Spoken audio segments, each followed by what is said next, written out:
రాంచీ వేదికగా ఇంగ్లాండ్తో జరిగిన 4వ టెస్ట్ మ్యాచ్లో భారత జట్టు అద్భుత విజయం సాధించింది. 5 మ్యాచ్ల టెస్ట్ సిరీస్ను రోహిత్ సేన కైవసం చేసుకుంది. 4వ టెస్టు 4వ రోజునే టెస్ట్ సిరీస్ ఫలితం తేలిపోయింది.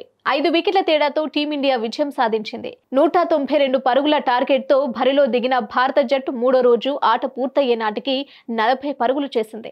4వ రోజున 152 పరుగుల టార్గెట్తో బరిలోకి దిగింది. లంచ్ విరామానికి 118 పరుగులకు చేరుకున్న భారత్ 3 వికెట్లు కోల్పోయింది. రోహిత్ శర్మ 55 పరుగులు చేయగా యశస్వి జైస్వాల్ 37 పరుగులు చేశాడు. రజత్ పటిదార్ మరోసారి నిరాశపరిచాడు. పరుగులేమీ చేయకుండానే నిష్క్రమించాడు. లంచ్ విరామం తర్వాత కూడా త్వరగా 2 వికెట్లు పడిపోయాయి. రవీంద్ర జడేజా కేవలం 4 పరుగులే చేయగా సర్ఫరాజ్ ఖాన్ డకౌట్ అయ్యాడు. దీంతో భారత జట్టు 120 పరుగులకే 5 వికెట్లు కోల్పోయింది. ఈ నేపథ్యంలో భారత అభిమానుల్లో అలజడి రేగింది. అప్పటికే క్రీజ్లో ఉన్న శుభమన్ గిల్, ధ్రువ్ జురేల్ జత కలిశాడు. ఇద్దరూ కలిసి మరో వికెట్ పడకుండా జాగ్రత్తగా ఆడాడు.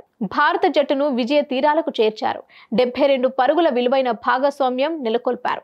శుభమన్ గిల్ 52 పరుగులు చేయగా ధ్రువ్ జురేల్ 39 పరుగులు చేశారు. వీరిద్దరూ అజేయంగా నిలిచి భారత జట్టుకు విజయాన్ని అందించారు. ఈ సిరీస్ లో మొదటి టెస్ట్ లో ఓటమి చెందిన భారత జట్టు అక్కడి నుంచి వరుసగా 3 టెస్టు మ్యాచ్లను నెగ్గింది. సత్తా చాటుకుంది. సిరీస్ కైవసం చేసుకుంది. Team India young sensation Dhruv Jurel ఈ మ్యాచ్ లో అద్భుతంగా రాణించారు. తొలి ఇన్నింగ్స్ లో క్లిష్ట సమయంలో 90 పరుగులు చేసిన జురేల్ రెండో ఇన్నింగ్స్ లో కూడా తన సత్తా చాటుకున్నారు. 39 పరుగులు చేసి జట్టు విజయంలో కీలక పాత్ర పోషించాడు.